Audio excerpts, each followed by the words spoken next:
Good evening there, everybody. What is happening? Hopefully, you all are having a wonderful day today. So, when it comes down to it, I thought, of course, that I would talk about this little video that I thought would be very particularly interesting. And once again, as I stated in my fight, review of that of the Moses Itauma versus that of Dillian White fight, a fight where pretty much everything went down how I thought that it was going to go down with all the four main fights that I ended up predicting. And for those of you that did not see that, certainly go check that out. But anyways, as I predicted, DontaesBoxingNation and other new media and LDBC channels, because they realize that Oleksandr Usyk is a threat to some of the greatest boxers of all time, and they do not want to see a non-black fighter like that of an Oleksandr Usyk within the top 10 boxers of all time, because they realize that that would diminish the level of greatness that a certain amount of the black American fighters have had for so many years, and they always want to keep that record to kind of keep the quote-unquote racial or racist fans down when it comes down to it. Not only that, but of course, if you've been very dominant within the sport or very dominant within a particular area, of course, you always want the crown, no matter what race you are, no matter what demographic you are, no matter where you might come from.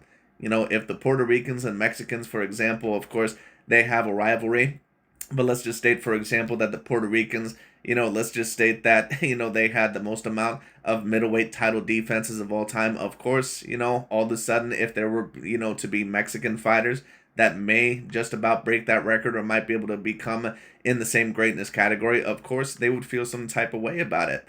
But that being stated, this is why, the average person cannot be counted as a logical or an objective commentator because they have too much racial motivation or they have too much, biasness or political agendas at foot.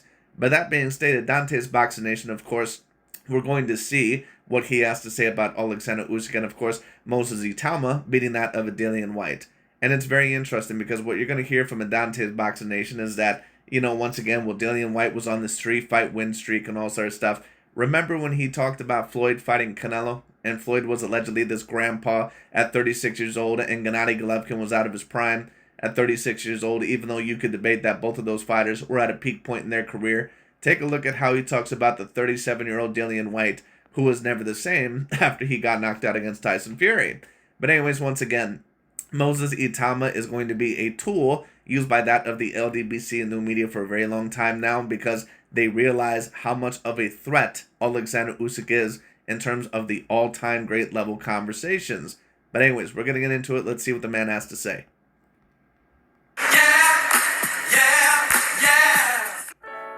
Dante's Boxing Nation, what's going on, guys? Okay, so Moses Itauma, he completely destroys Dillian White in the very first round. And here's a little fun fact just to refresh in your memory. When Tyson Fury knocked out Dillian White in the 6th round, people like Shakur Stevenson and old media, well, Shakur Stevenson in particular, he came out and he said right after that knockout win that Tyson Fury is so great that he would have beat Muhammad Ali. ESPN, they had Shakur Stevenson on camera. They were basically... Well, here's the reason why I like to review Dante's videos. And it's not just exposing a lot of the narratives. It's also because especially a lot of the black boxing fans or a lot of the quote-unquote black viewers, it's also, for them not to get easily mixed up or for them to get easily manipulated. Because if you're that of a black commentator or if you're that from America and you're that of a black boxing fan, it's going to be very easy for you to get manipulated by certain guys like DontaesBoxingNation or Aki TV, at least if you're not very careful. Because the things that he says on the surface, they sound very, very logical. Like, what Dante is like, he's almost like one of these super duper liberals. Like, the liberals, what they always love to claim to you is that overall, that, well, everything that I believe in, that it's just common sense, overall, and that, it just basically makes sense no matter how you slice it. But then you take a look at some of their, viewpoints, and then you take a look at some of the stuff that they argue for. And once you start to take a look at certain things in depth, it all of a sudden starts to come crumbling down a little bit more. That's what DontaesBoxingNation and a lot of these LDBC and new media channels are like, and of course other people as well. But the reason why I compare the LDBC and new media channels to that of super liberalism is because the main stuff that they debate, it sounds great on the surface. But if you know anything about looking at things in depth, and if you were around there for the history and actually know, what you're talking about, it's very easily, overall, deflatable. So basically what Dante is trying to state here is that after Tyson Fury beat Dillian White, people were comparing him to Muhammad Ali. No, people were comparing Tyson Fury to Muhammad Ali, not claiming that necessarily he deserved to be completely in that category. But the reason why people were comparing Tyson Fury to Muhammad Ali was not just because of the Dillian White win. It was also because he had a very dominant performance over that of a Vladimir Klitschko, who was looked at and is still looked at as one of the greatest heavyweight fighters of all time, and someone that had 19 title defenses, hadn't lost in 11 years. Tyson Fury came in and pretty much embarrassed him, and then he ended up beating Deontay Wilder in embarrassing fashion on a couple of occasions. A fighter that Dante at one point in time had top 5 pound for pound. And then he beat Dillian White. The same fighter that allegedly Dante was saying that, Tyson Fury was avoiding and ducking and all sort of bullshit because allegedly Dillian White had knocked him out in sparring. Don't get it twisted. I'm not claiming that Tyson Fury ever should have been placed on the same level as an Ali. But just to talk about Tyson Fury, who is a great fighter, by the way, someone that I would consider as an all-time great level heavyweight. I would consider him within the top 20 to top 30 heavyweights of all time, somewhere around there, probably top 20. But the thing overall is that you cannot have Tyson Fury's resume and on top of that his ability, and just the overall for people to state that he wouldn't ever have a chance. How do we know that? Did Muhammad Ali overall and some of these other heavyweights of even 60 years ago, did they have complete undefeated records? The thing overall is that many people try to debate that these older fighters, that they just had these spotless records, and that's not the case. When you take a look at Muhammad Ali and George Foreman, they pretty much ended up losing to a fighter, or a lot of people thought Ali ended up losing to a guy, I believe by the name of Jimmy Young, who was a very talented fighter, but was someone that really couldn't ever quite get it together all the way through. I think that he had one great performance over Muhammad Ali, and of course he also ended up beating George Foreman. But his final career record was 30-18. So the point overall is that what these guys will always try to do when they try to tear down Oleksandr Usyk, they'll say, well, Anthony Joshua lost to Andrew Ruiz in a big upset. Tyson Fury almost lost to Francis Ngannou. Right. And that's understandable. Just like Lennox Lewis ended up losing to Hassan Rahman and that of Oliver McCall, two fighters that, really should have never won belts in the first place had it not been for him, and they ended up cold cocking him. They ended up completely knocking him out. George Foreman, ended up losing to that of a Jimmy Young.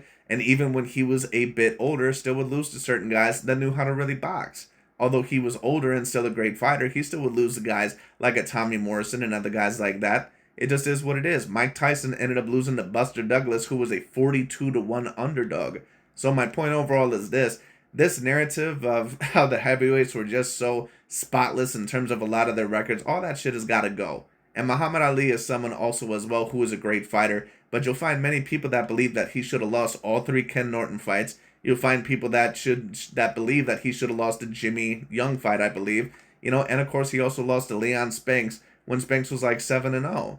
So the point overall is this. These guys, especially the LDBC and new media, because overall they don't want a fighter like an Oleksandr Usyk to be remembered as a top 10 level fighter of all time. They're going to try to put all these narratives out there. But the truth is that there's been many heavyweights for many generations that have all had embarrassing moments or embarrassing losses.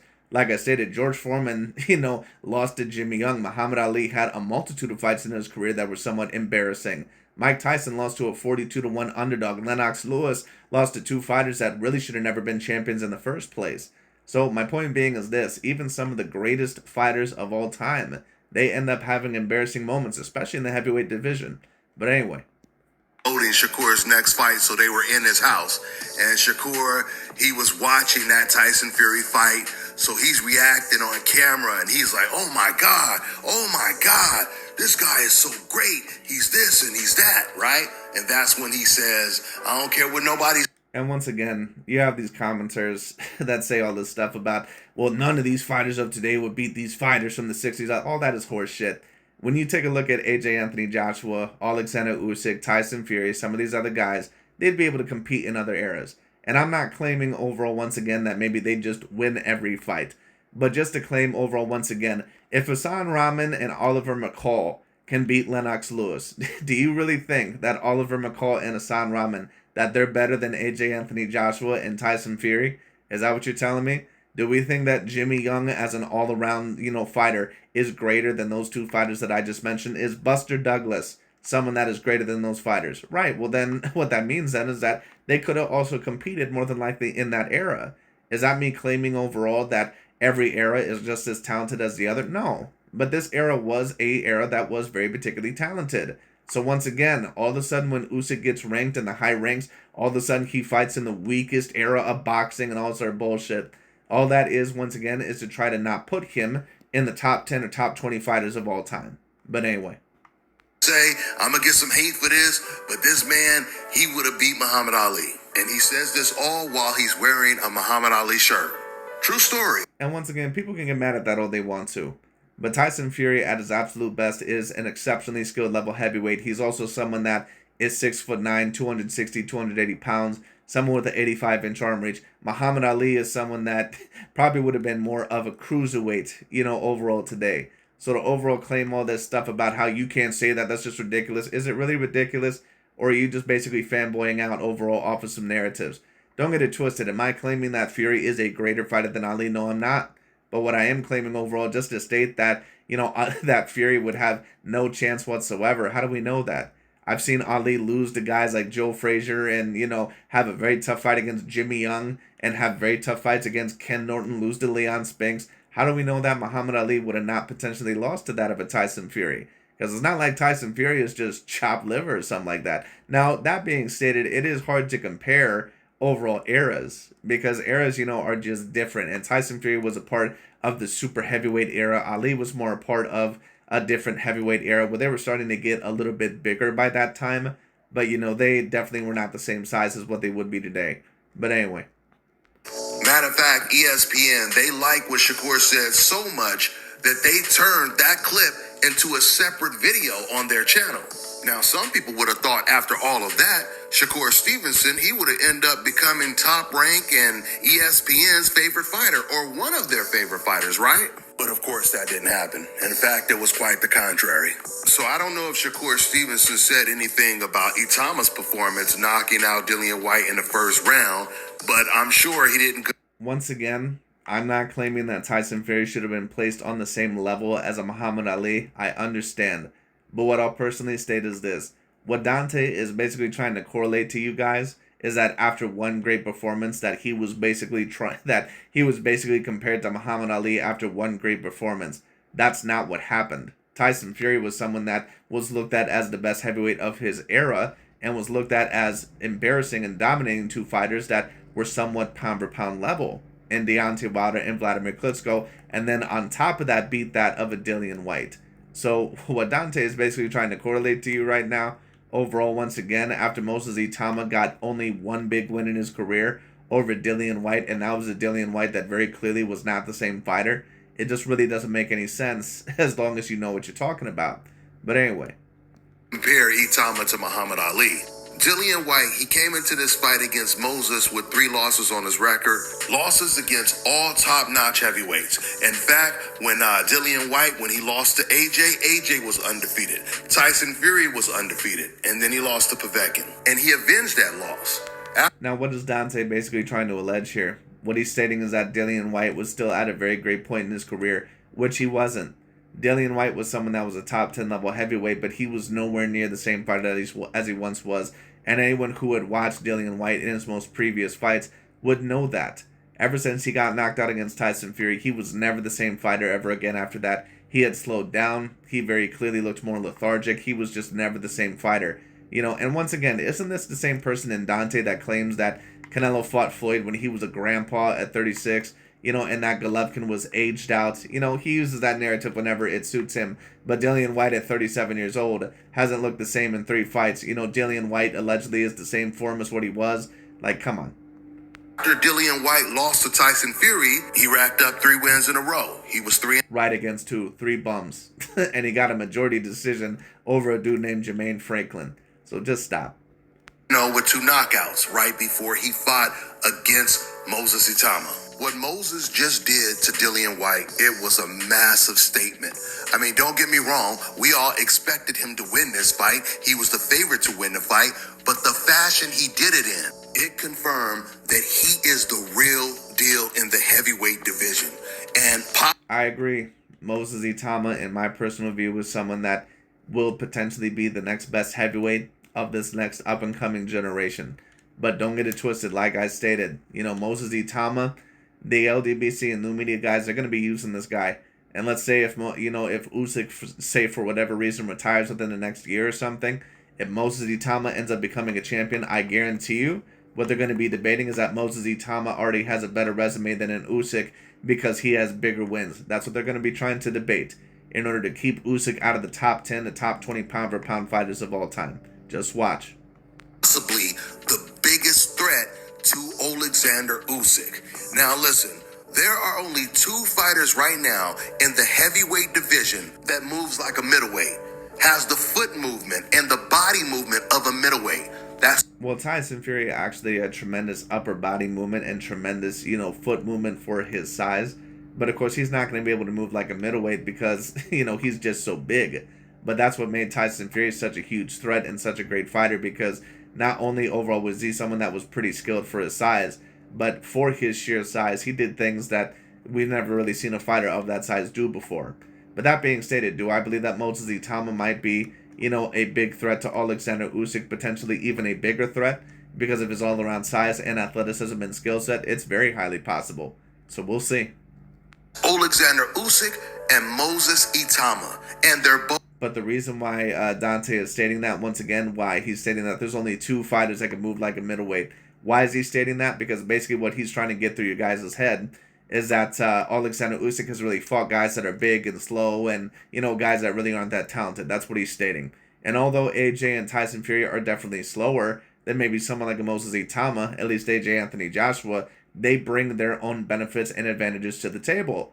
There are certain fighters that are a bit stiffer, maybe a bit slower, but because of their size and combined skill set, they're still great fighters, like that of the Klitschko brothers. The Klitschko brothers were never guys that had the best upper body movement, but they could still give the toughest fight to any of the fighters out there, including that of guys like Lennox Lewis. Take a look at that fight that he had against Vitaly Klitschko.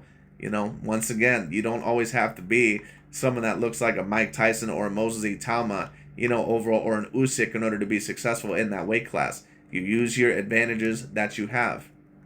Southpaws. Take a look at George Foreman, for example. George Foreman was regarded as debatably one of the top 5 greatest heavyweights of all time. George Foreman is not an exceptionally skilled fighter. He's someone, once again, that was a very talented fighter. He did have some skills, but if you take a look at a lot of his fights, like against Jimmy Young, Ron Lyle, Muhammad Ali, and other guys like that, he's kind of a brawler. He really is a, I'm not going to say one-dimensional, but he's a guy that pretty much has a plan A, and if that don't work, then that's pretty much about it. So this narrative that, that these other generations, that they were just way more skilled, and every champion was just elite and that they would have beat everyone today, all that is horseshit. How many champions have we seen from other eras to where we take a look at it and they probably wouldn't even last today? Like Frank Bruno and, overall Tony Tubbs and all these other guys. Like, give me a break.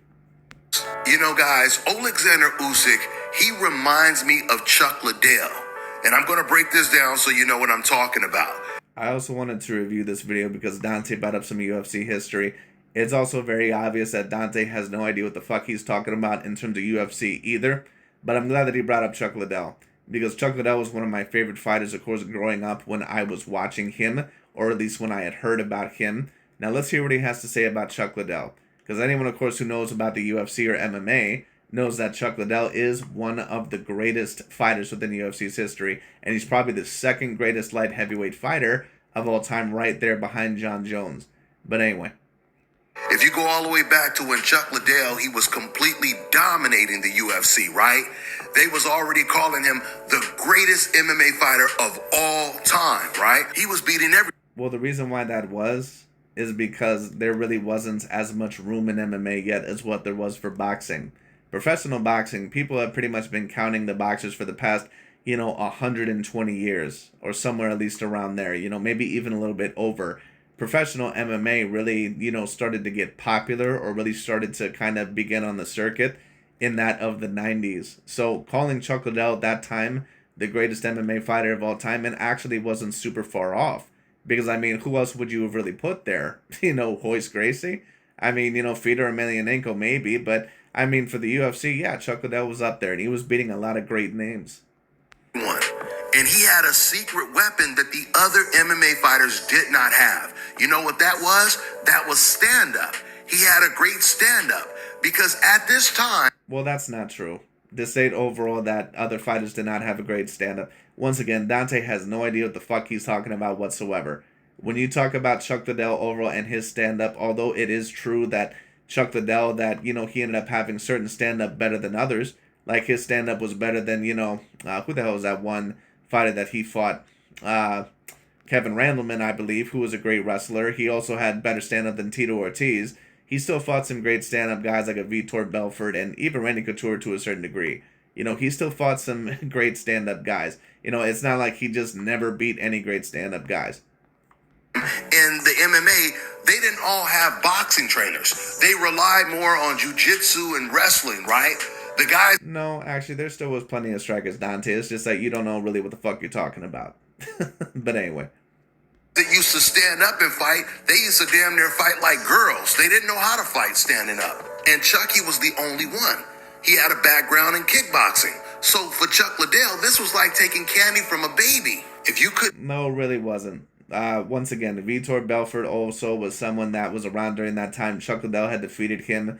He was a great striker. Tito Ortiz, although he wasn't, someone that you would ever classify as a top 10 striker of all time, he was someone that was a great striker. Chuck Liddell also defeated Alistair Overeem, who was an all-time great level striker, and he defeated some other names as well. There's probably one or two names that I'm forgetting, but Chuck Liddell beat some excellent names within that of MMA.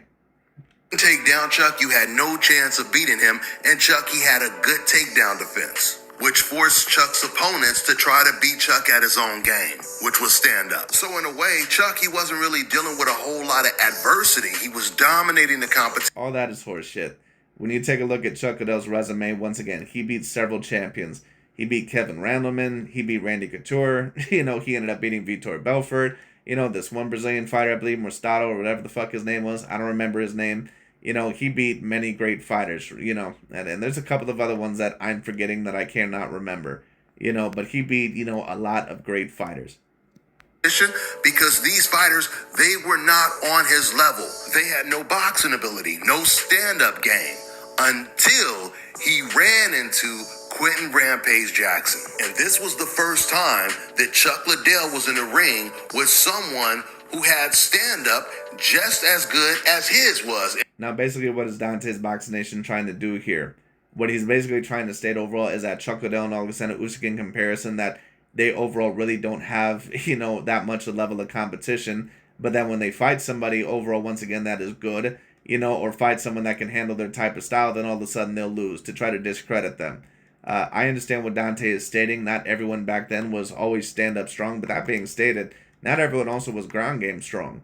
Because people forget that, Brazilian Jiu-Jitsu really was kind of introduced to that of Royce Gracie. And it was kind of then that people had to finally learn that of Brazilian Jiu-Jitsu. But Chuck Liddell, overall, once again, that's not to discredit him whatsoever. Because he still fought a lot of guys that were still great strikers like a Vitor Belfort. But he did lose to Quentin Rampage Jackson because although Chuck Liddell, he was someone that was a relatively great striker, he also had a lot of faults in his striking style. He just was too advertised. He oftentimes would get, hit with a little bit too many shots. And he got hit with the right shot against Rampage Jackson in the rematch, and he ended up eventually getting knocked down. And Rampage was someone that, you could debate was a better striker than that of Chuck Liddell. Although Chuck Liddell, I would probably debate was the greater fighter compared to Rampage. But, some people overall, they would debate that. But, it is what it is. Anyway. In fact, even better. Because Chuck Liddell, he didn't have head movement. He stood up straight. Chuck Liddell definitely did not have the best of head movement. Oftentimes he did end up, now that being stated, Quentin Rampage Jackson didn't have the best of head movement either. But what Rampage could do is that he could at least keep his hands up, kind of defend overall the shots within a high guard and then counter you off of that. And that was bad for Chuck Liddell's style because he would kind of wait for you to get within range, keep his hands down. And if you got within range and if he wasn't hitting you, then he could possibly get hit with a flush counter. And Rampage also was extraordinarily, strong. But anyway. Page, he had head movement. He bobbed and weaved like a Mike Tyson. And that's how Chuck Liddell... No, he didn't. Anyone who knows anything about UFC or MMA, Rampage did not bob and weave like a Mike Tyson. To be honest with you, there's really no boxer within that of the UFC's history. And most of the fighters that they call quote-unquote boxers aren't really even boxers anyway. But I mean, the thing overall is that Rampage never moved around like that of a Mike Tyson. He moved his head more a little bit more than Chuck Liddell, but he also was not known for the greatest of head movements, which is why he would get beat by certain fighters like that of a Rashad Evans and other guys like that. Rampage was a great fighter, but he was someone that, also at times could not be as disciplined as what he needed to be, kind of like a Chuck Liddell. And he was also someone that, although highly skilled, he would get exposed also a little bit as well against some of the higher class level fighters. But Chuck Liddell was someone that, was kind of out in the starting age of the golden age. He was kind of in the age, almost kind of like Joe Louis, where they were kind of, just figuring things out and just starting to get ahead of everybody. Dell got knocked out. That's how Rampage he won the fight. And after Rampage won that fight, this is when all the UFC fighters, they went out and got themselves a boxing coach. So to me, Usyk, he's in Chuck Liddell's position, where once again, he's taking advantage of these slower heavyweights that don't really understand what Usyk is doing in the ring. They don't really understand the angles in the foot movement, but Moses does, because Moses, he does the exact same things. But there are distinctions. Once again, what is Dante trying to do? Not only is he trying to discredit Chuck Liddell, another Caucasoid fighter, within the UFC's history, by basically stating you didn't face any adversity. Right, but I never hear these same things with Mike Tyson. Like, that's the thing. Chuck Liddell at least beat several great fighters for his era. Like, he is legitimately one of the greatest fighters ever. But I never hear the same argument for guys like Tommy Hearns or Mike Tyson when they finally fought people their own same size or fought adversity. They finally lost, which, in my view, I would count against them. Because Tommy Hearns was someone that, no offense, but you're a quote-unquote natural welterweight and you're 6'1" with a 78-inch arm reach. Like, come on. There's a reason why Tommy Hearns was eventually able to go into the super middleweight division, because that dude was a complete weight bully at 147. But anyway. They're both southpaws, but they're different kind of southpaws. Usyk is more of a traditional southpaw, where he relies mainly on the left hand. But Moses is a little bit more versatile. He throws great body shots. You see overall what Dante is trying to state? He's basically trying to compare this overall to the Chuck Liddell versus that of a Rampage Jackson situation, where if Usyk ends up facing Moses Itauma, that he'll quote-unquote get exposed. Once again, what did I say? What Dante is going to try to state is that if Usyk didn't face him, that he never had the opportunity to face anyone that elite. That's what he'll try to state. I told y'all. Right hook. He has the left hand. He has a tremendous jab. He fights on the front foot. He fights on the back foot. And I believe that he's faster than Usyk. I believe he has more speed. Well, he probably is faster than Usyk, especially at this age, because Usyk is 38 years old. And, you can tell that Usyk is very clearly starting to age as a fighter. And I think that he's going to be 39 very soon as well, by the time of next year. But once again, notice how Dante doesn't mention that. Isn't it funny how he mentions this with every other fighter? That he wants to make sure that their age is going to be a factor, but he won't mention it with Oleksandr Usyk. How come Usyk isn't a grandpa? Floyd Mayweather was when Canelo Alvarez had fought him, but Usyk isn't a grandpa at 2 years older? Isn't that interesting? And possibly more power. The advantage that Usyk would have over Moses would be his experience. But when it comes to tools, I believe that Moses, he has better tools than Usyk does. Now, of course you do, because once again, the thing that you're trying to debate is that Usyk really is not that good and that he's quote-unquote overhyped. That's what you're really trying to debate. And am I claiming that Moses Itauma, that he can't possibly beat Oleksandr Usyk? I'm not claiming that. But there's a reason why Dante is pushing all this stuff. Anyway. This obviously doesn't guarantee he wins the fight because, like I said, Usyk does have experience. But at the same time, you hear what he said Oleksandr Usyk has experience. Isn't that very particularly interesting? Canelo Alvarez, that, when he fought Floyd Mayweather, it was nothing about the experience. It was just completely about the skill set. And don't get it twisted. It was, very highly because of the skill set. But with Mayweather having so many pound-for-pound fights, it also was a little bit because of the experience that Mayweather had. He had just been in so many big fights. He knew how to handle those situations. Canelo had really only been in one major fight at that time in his career. Not claiming that I think that even the best version of Canelo was more skilled than Floyd. But still. But once again, this is the reason why I like to review these videos. This dude is such a snake. But anyway. A fighter would most likely rather have better skills than just more experience. After all, you hear that once again. He's claiming that Moses Itauma has more skills than that of an Oleksandr Usyk. He's already going on this train. Once again, for those of you that watch this channel, it's very easy to get manipulated against that of a DontaesBoxingNation if you don't know what you're watching and if you don't know the history of it. Dillian White, he had more experience than Moses. You know, there were a lot of things that I was paying attention to in this fight, even though it didn't last that long. You know, going into this fight, I was expecting this fight to be over within the first 3 rounds. But in the As was I. first 30 seconds, Itauma, he hit Dillian White with a perfect, quick, stiff jab. Beautiful stiff jab. And then he followed that up with a straight left to the body that kind of doubled over Dillian White. And after I seen that, I said, oh yeah, this is not going no more than 2 rounds. And then the way Itauma Moses, the way he controls distance, the way he controls space in there. He's not like a lot of heavyweights that are a little bit sloppy where they throw a hard punch and then they fall in. You know, they're all leaning in, they're out of position. He's always in position to come back with another shot. He bounces in and out, which kind of reminds me of Bivol. But the difference is, Moses, he just does that to open the door. Once he gets inside the house, that's when he takes you out. So Moses is definitely a problem. This doesn't mean that he's the only heavyweight in the heavyweight division that could possibly beat Usyk. But style-wise, from what we're seeing, we know that him in particular, he's going to give Usyk a lot of problems.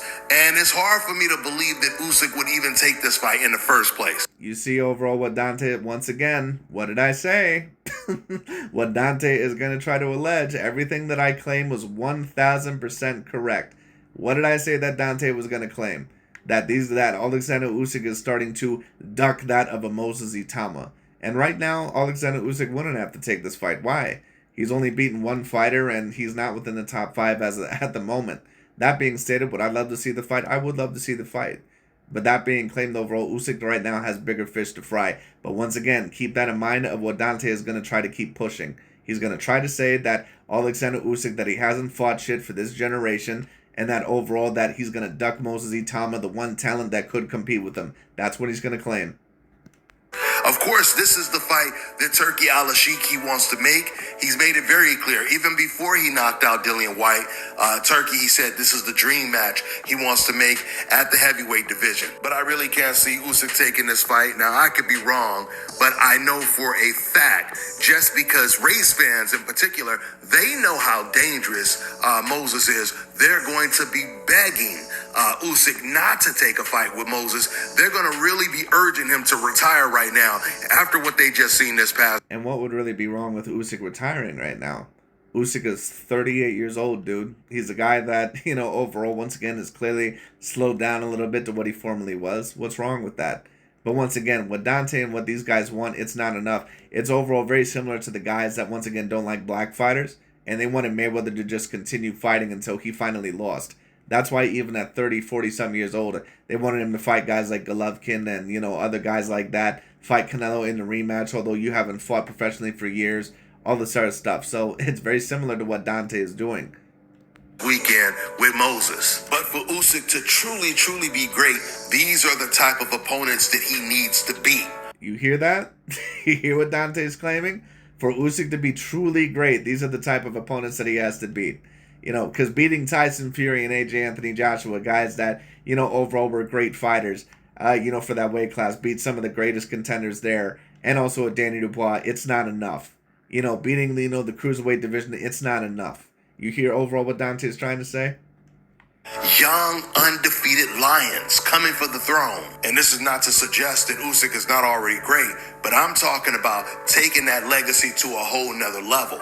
This is how you do it, by fighting fighters like this. Because Moses... Well, Usyk has pretty much fought almost everyone that he's needed to. He could retire today, overall once again, and still be remembered as one of the top 30 fighters of all time at the very least, in my personal view. But that being stated, overall, I understand what Dante is trying to state, but he's very obviously trying to diminish Usyk's legacy within this video. But anyway. This is not some flat-footed AJ or Dubois who's already been knocked out before. He's a guy that can do all of the same things that Usyk can do. And just like Usyk, Moses doesn't know how to lose yet. Well, how would we know that Moses Itauma can do everything that Usyk can do when he hasn't really been in the ring with those type of opponents yet? So, we have to overall be a little bit careful with what we state by that. But it's not very interesting. Once again, Dante is so offended. These channels are so offended when you compare guys like Lomachenko and some of these other guys and put them pound for pound very early. But if you put a guys like Moses Itauma or Jaron Boots there very early, they don't have a problem with it. So this is the reason why I like to review these videos, because I can understand where they're coming from. But don't sit here, bitch, moan, and complain all day, overall about all these racial double standards, and then you just do the same shit yourself. Anyway. Well, if I know Turkey, he will put a lot of pressure on Usyk to take the Moses fight.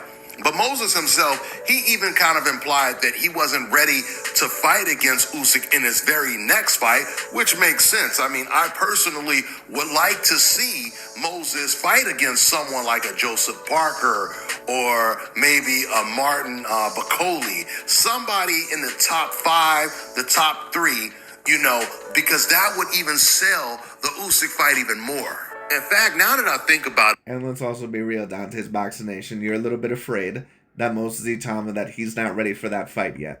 So this will give you the perfect opportunity that in Moses Itauma, that if he ends up, fighting that of a Usyk next, you can just say, oh, well, he was too young, blah, blah, blah, all this sort of stuff. And don't get it twisted. Moses Itauma is someone that still is a little bit wet behind the ears.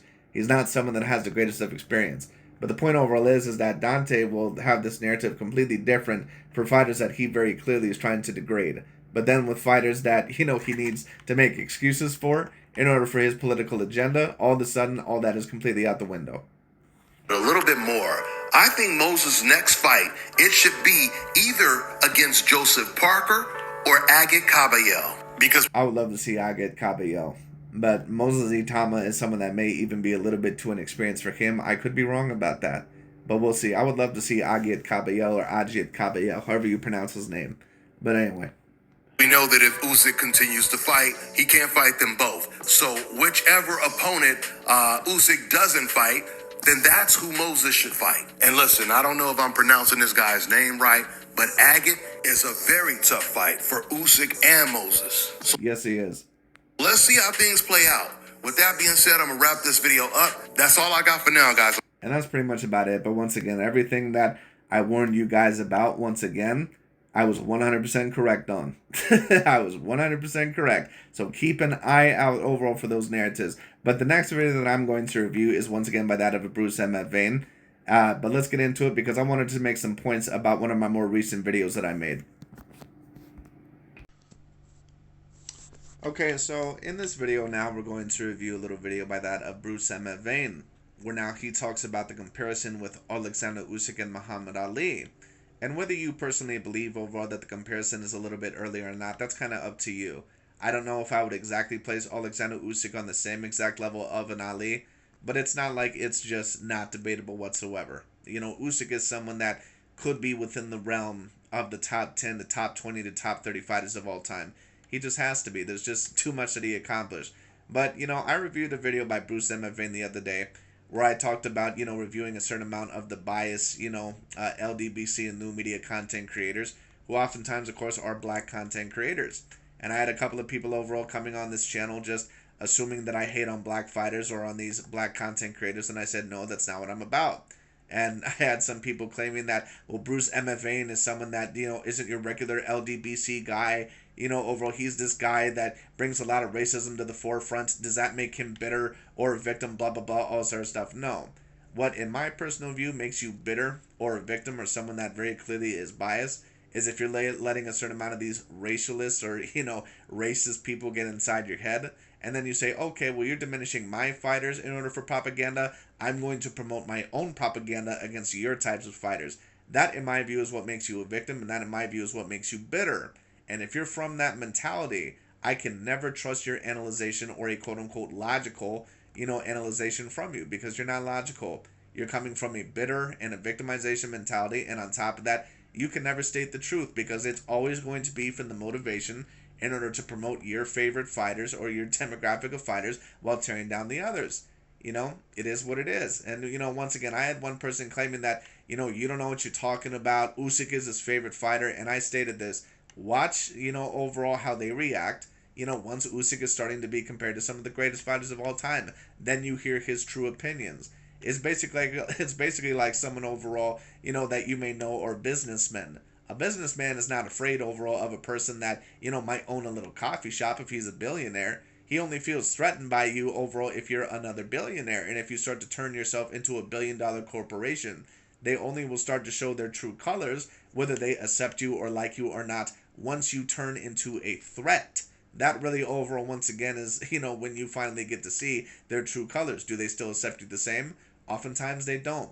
So let's see overall, once again, what Bruce VANE has to say, because once again, what these guys' fears are, and there's a reason why they have such a problem with guys like Canelo or Inoue or Usyk at times being ranked as the number one pound for pound fighter. It's very similar to that of the quote-unquote racist or racial fans that have a problem with black fighters being number one pound for pound. They don't want to see another all-time great level black fighter within the top 10 or top 20 pound for pound list. They want that greatness diminished. But to the same degree, so do the LDBC and new media in terms of non-black fighters being there, because they want to always hold the title of those fighters being within the top 10 of all time. They always want that, so they can show to the racists, well, we have the greatest fighters ever, we have the top 10, top 20 greatest fighters ever, black American fighters, and all that is great, and I would mainly agree.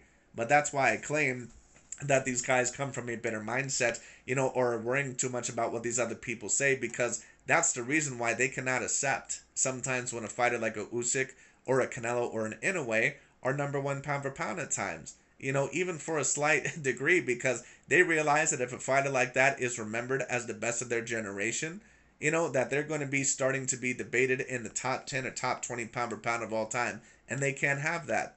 Because what that means is that if those guys are debated within the top 10 or top 20 pound for pound of all time, someone's going to have to get pushed out.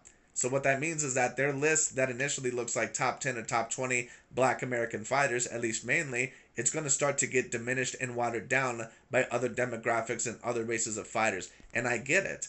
But the question is, overall, isn't about, is it okay for that to happen? The question overall is that, or I guess I should say overall that is kind of the question. The question really is that does that fighter deserve to be there?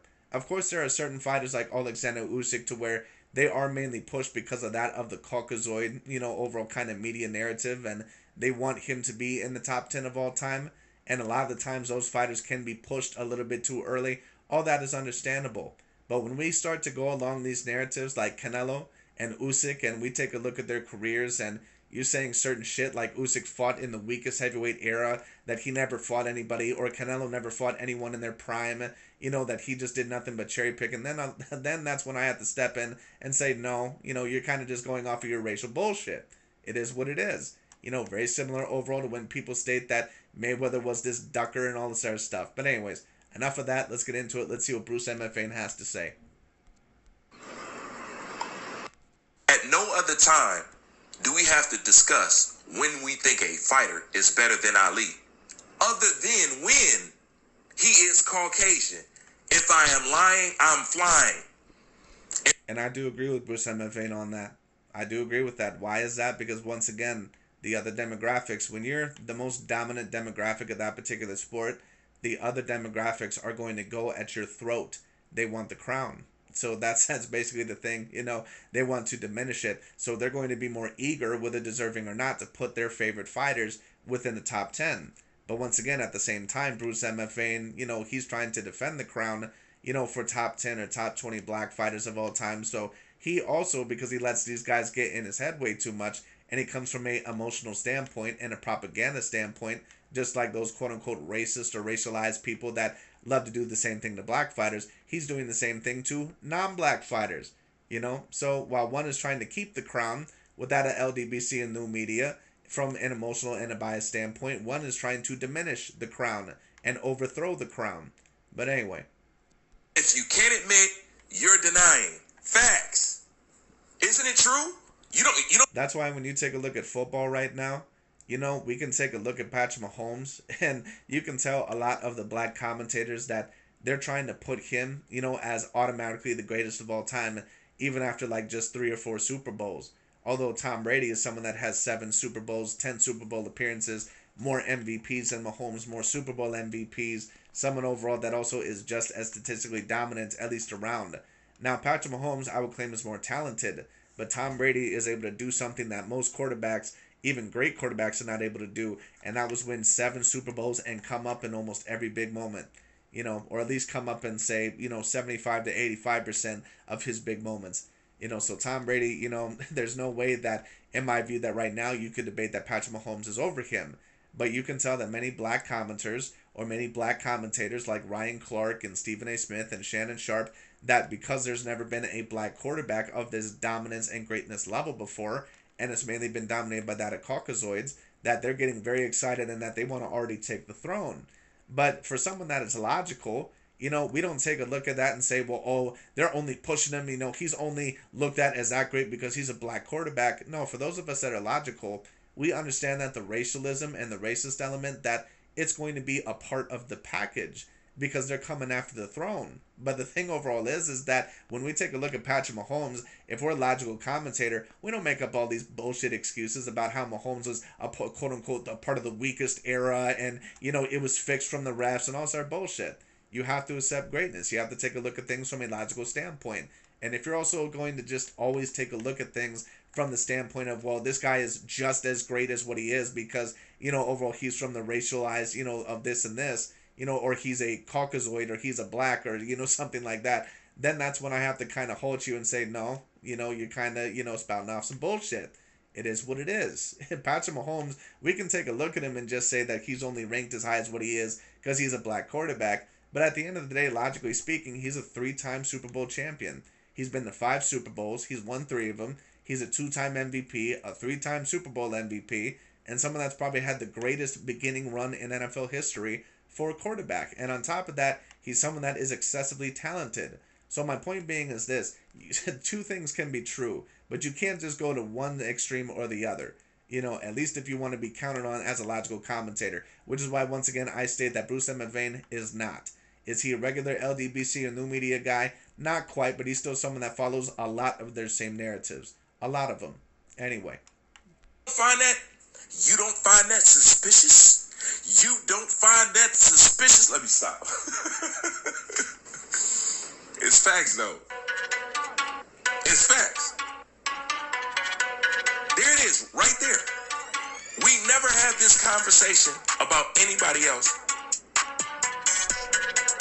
that's of color. Ever.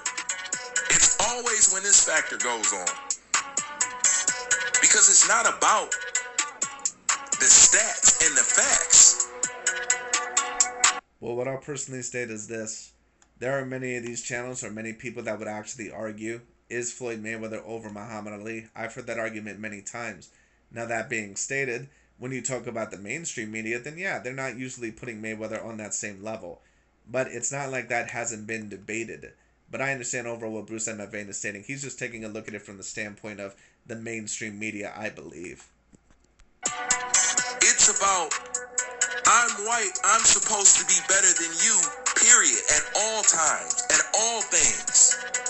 That's always supposed to be the perception, even when it's not true. That's what it's about. If that's not what it's about, then tell me how come we always have to have this conversation every time there's a diamond. And I understand what you're trying to state, Mr. Bruce VANE, but that's just how every demographic is. They don't want you to have the throne. They want them to have the throne. And that's just a part of life. It just is what it is. And that's not even all the times just, in particular racist. It's just overall, that demographic, they want to be the best in everything. That's just how it is.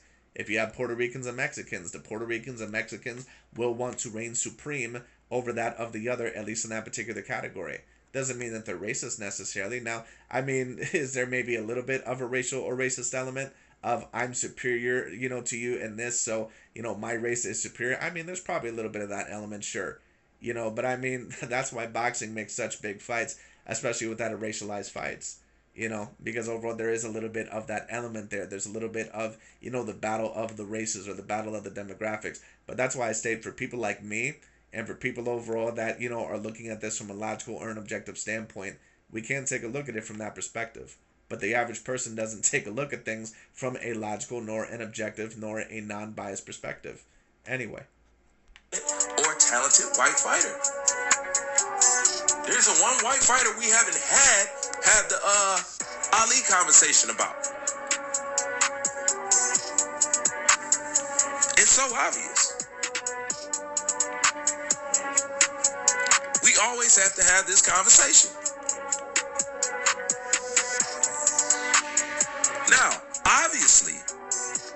said before, no fighter of today compares to the fighters of yesterday because it's not about seeing the talent. Which is horseshit. Once again, I've already went through this. If you want to talk about quote-unquote actual weak eras, there are 3 eras that you should be taking a look at in comparison, or, in particular when it comes to weak eras, especially for the heavyweight division. The Larry Holmes era, the Mike Tyson era, and the Vladimir Klitschko era. You're not going to remember almost any of the fighters from that era. In 2 fighters and stuff like that, it's about, do you see their competition out there? And let's face it, George Foreman and Joe Frazier alone will blow through this entire roster, and they could do it by themselves, let alone... No, they wouldn't. And then once again, am I claiming that George Foreman and Joe Frazier, that they're not great fighters? No, that's not what I'm claiming. But this bullshit narrative of like these fighters from 60 years ago that they're always greater than blah, blah, blah, all this horse shit has to stop. Like, I see the same shit with the NBA. Like the NBA overall, like, they wouldn't be able to compete in the 90s and all sort of like, just stop, bro. Like, what the fuck are you talking about? Like what people once again don't realize is that George Foreman, Ali, and some of these other guys, they don't have spotless careers. And if you even wanted to debate Oleksandr Usyk over someone like a George Foreman or an Ali for a heavyweight fighter, you could. Now, the fighters that I don't think that are really, that he's debatable over, just in my personal view, because they have a bit too much of a resume there and a bit too many accomplishments, are guys like that of Ali and Lennox Lewis. But when you talk about Joe Frazier, I believe that he had 5 to 7 title defenses. And other than that Ali win, to be quite honest with you, it's not like I really remember a whole lot of other all-time great level wins on there.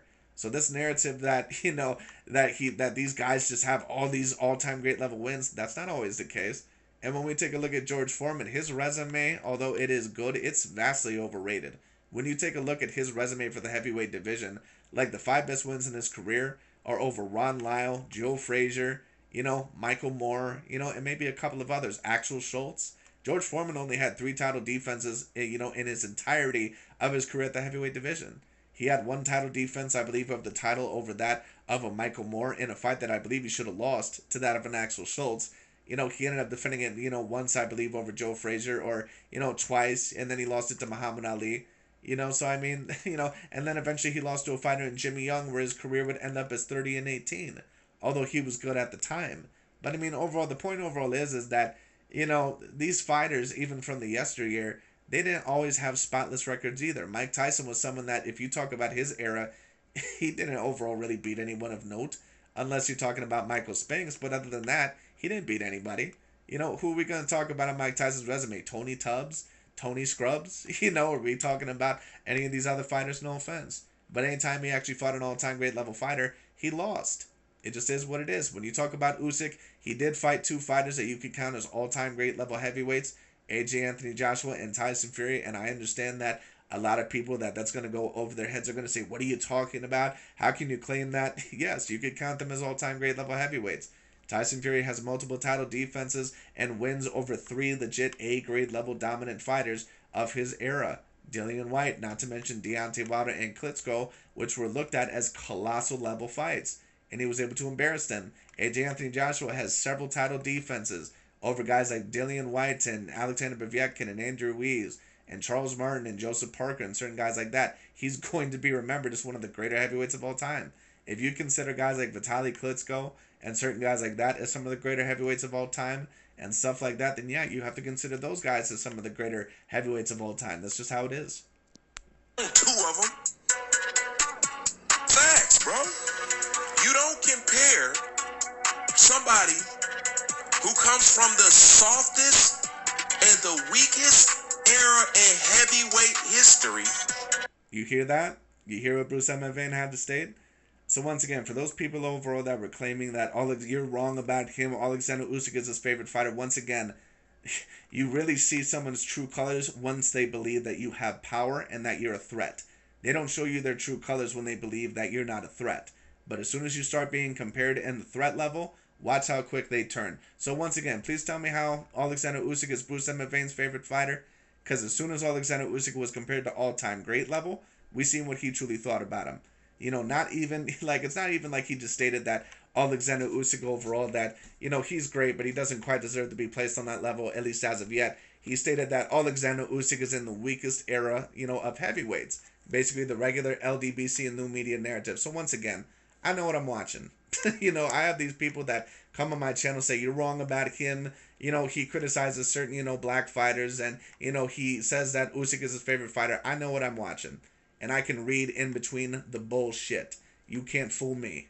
It is what it is. I know what Bruce VANE is about. Now, is that me stating that he's the worst commentator ever? No. Is that me claiming that he's as bad as someone like an Aki TV or a Dante? No.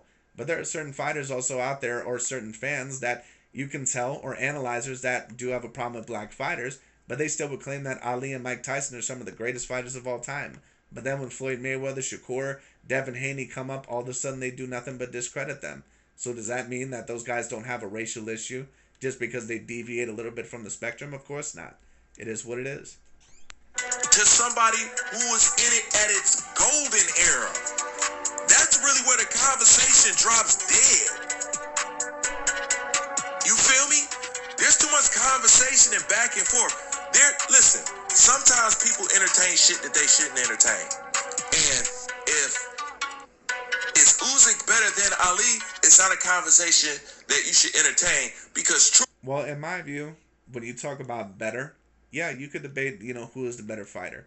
Because when you talk about, just comparing the eras, it's a little bit hard to compare. And I never do that, on the surface, because, they have different training techniques. And oftentimes what the era will do is that they'll take what the prior era did and then they'll improve upon that era.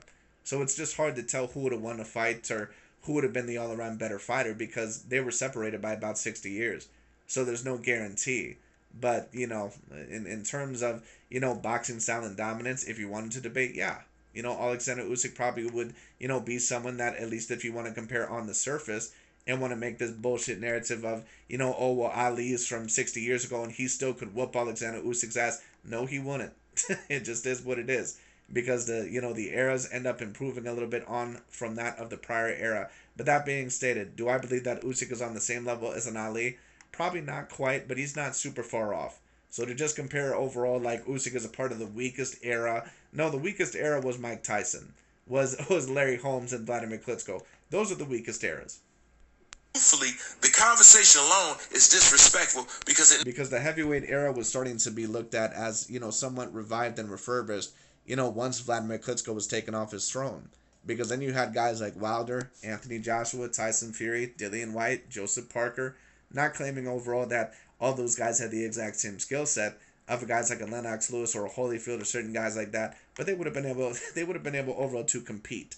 To just say overall that those guys would have not been able to compete when you had champions like, John Ruiz and Hassan Rahman and Buster Douglas and Tony Tubbs and Pingleton Thomas. Like, it's just ridiculous. You're telling me that Joseph Parker and that some of those other guys, AJ and Tyson Fury and Andrew Ruiz, that they're not greater than those guys? Like, give me a fucking break. never should be had.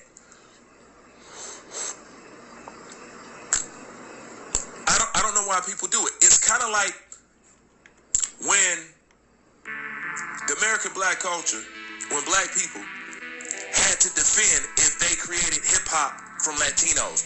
That I would have never gotten to that back and forth. That's the dumbest shit. That was the biggest waste of time. Everybody knows, but at the same time, it shows you the level in which people will go to take what you create. Bruce VANE is about to say something here overall that is very, very particularly interesting. Once again, which will go to show you what he truly feels about someone like an Oleksandr Usyk. And that's really what it's all about. But I got to get into that another fucking day. Because that's extremely deep. And I'm backed up on that type of stuff. But, yeah. That's what it's about. Point blank, period. They don't have the same rivals. It's not the same time. And yet, every time we run across this good, talented European... Once again, notice how he said good, talented. So once again, please tell me how Usyk is his favorite fighter. He says good, talented. He didn't say great, talented. He said good, talented. But once again, some people may be saying, oh, well, you're reading a little bit too much into it. Well, let's continue. Let's see what Bruce VANE continues to say. Eastern European Caucasian fighter, we always have to have this.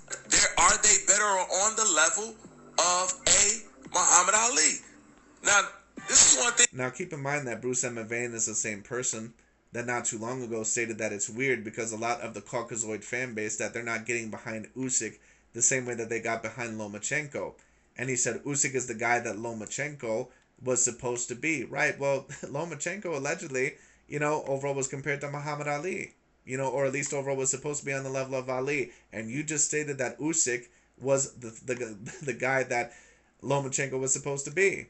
So which one is it? But Bruce and VANE very clearly did not expect, Oleksandr Usyk at least to be quite compared to Muhammad Ali this early. He didn't expect the turnaround that quick. So now overall that he's seen it, he has to show you his true colors. And I'm saying, if that's the case and if that's how people really feel, you ain't got to go back and forth with them. If that's And once again, don't get it twisted. Am I claiming that you have to compare Oleksandr Usyk once again to Muhammad Ali, and just accept that laying down? No, that's not what I'm stating. But the thing overall is, once again, is that, these guys will claim that these fighters overall that they deserve credit until all of a sudden they become a threat. And Usyk and Canelo and certain guys like that, they could be debated as some of the greatest fighters of all time. That's the reason why they have such a problem with them being number one pound for pound or debated within the top 20 or top 10 fighters of all time. They can't have that. how people really feel. Tell them, okay, so from... And once again, certain people may say, well, he's not on the same level as Ali. Right. But is Usyk debatably not the number one pound for pound fighter, or is not the number one pound for pound fighter? Because these guys will even try to say certain things like Usyk overall fought in the weakest heavyweight era, or that he fought a complete, level of bums, or that overall that Canelo and Usyk never deserved to be number one pound per pound. Even though at certain points in time they obviously did. So once again, just like a certain amount of these other fans will tear down that of black fighters, the LDBC and new media will do the exact same. But let me try to fast forward this a little bit because I want to get to something that Bruce M. VANE says specifically. This is facts. Once again, I done already dropped the mic about 3 or 4 times. All right? Listen here. Anytime you get a Caucasian that can do something that minorities or blacks or Hispanics do well in their culture, they will always elevate that white person to the greatest of all times. It's happened in... And they definitely will. But those demographics are not the only ones guilty of that. Every demographic is guilty of that. Which is why they will still claim that Patrick Mahomes is the greatest of all time, although he has not been on the same level as a Brady. That's why you have so many black commentators that claim that Patrick Mahomes is now the clear greatest of all time, even though he's nowhere near as accomplished as that of a Tom Brady. That's why you have certain people that claim that Tiger Woods is clearly the greatest golfer of all time, although he doesn't have anywhere near close to the most amount of Grand Slams, I believe. Now golf is not really my sport, but the point overall is that every demographic does this, and I understand where Bruce is coming from. But that's when us as analyzers, we have to take a look at it and say, okay, we know the racialist element is there, but do they also deserve to be in this conversation? Because both things can be true. Every category, every genre, okay?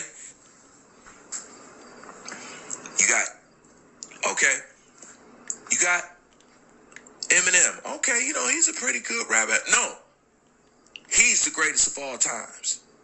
All right. Well, here's my thing about the Eminem and the hip hop conversation. I understand where people are going, but listen, to me, art is really subjective, so it kind of depends on your forte. To me, rating that of music and hip hop, that's really subjective because you have certain people overall that, really don't like to listen to this genre. They don't like to listen to this genre. So what are the only objective things that we can go off of? Well, the only objective things we can go off of are, numbers. That's really the only thing. So who has the most sold amount of albums and the most sold amount of, CDs of all time? I believe that it's Eminem, for that of the hip-hop genre. So the point overall is this. You don't have to agree with Eminem being the greatest rapper of all time, but in terms of just objective numbers, he's up there with anybody. Now, is that, of course, due partially to the racial element? Of course it is. But, a part of that also is because he is a very talented rapper. Now, would I claim him to be the greatest rapper of all time? I don't know. I've listened to quite a bit of hip-hop, especially older hip-hop, but, And I've listened to quite a bit of Eminem as well as other ones like Nas and, Tupac and other ones like that, of course, Biggie. But I mean, the point overall is that that's a very subjective, thing. I understand overall what he's trying to claim, but just in terms of objective numbers, yeah, Eminem would have to be at least in the conversation. Got Oleksandr Usyk, you know what I'm saying? I think he's a pretty good, boxer. No, he's the greatest of all times. Okay, well, you got Elvis Presley over here. You know what I'm saying? I think he's pretty good. His music is no. He's the king of rock and roll. They're always on top. They're always the best. They're always the king. Anytime they can do something that you could do at a mediocre level. That's why black. You hear what he just said there? Anytime they can do what you can do on a mediocre level. So what is he saying about Oleksandr Usyk? That Oleksandr Usyk is really not that great. So once again, for the people that came in my comment section stating overall that, that Oleksandr Usyk is his favorite fighter, please reiterate. Please tell me about how Oleksandr Usyk is his favorite fighter once again. And I don't completely disagree what he is stating. Basically, whenever there is someone that is very talented of a different, race or demographic, and that person holds the throne for that particular thing, they will push him very, very early on. But it's not just overall with that of Caucasoids against that of the black demographic. We also see in this, with the black demographic against that of Caucasoids, with Tiger Woods and Patrick Mahomes. We've also seen it with Jeremy Lin in the NBA, and a certain amount of other things as well. So, I mean, the point overall is that, certain demographics and races, they definitely can tend to do this. But once again, someone will finally show you their true colors once they believe that you're a threat. And Oleksandr Usyk, now that he's a threat, he's going to tell you what he truly thinks. That Oleksandr Usyk is good, that he's mediocre at, certain things. And that, once upon a time when he said that Usyk was the fighter that Lomachenko was supposed to be, now all of a sudden, what does he say? Oh, well, Usyk fought in the weakest era of boxing ever. Oleksandr Usyk is good, So once again, he's showing you his true colors and what he truly overall thinks about Oleksandr Usyk.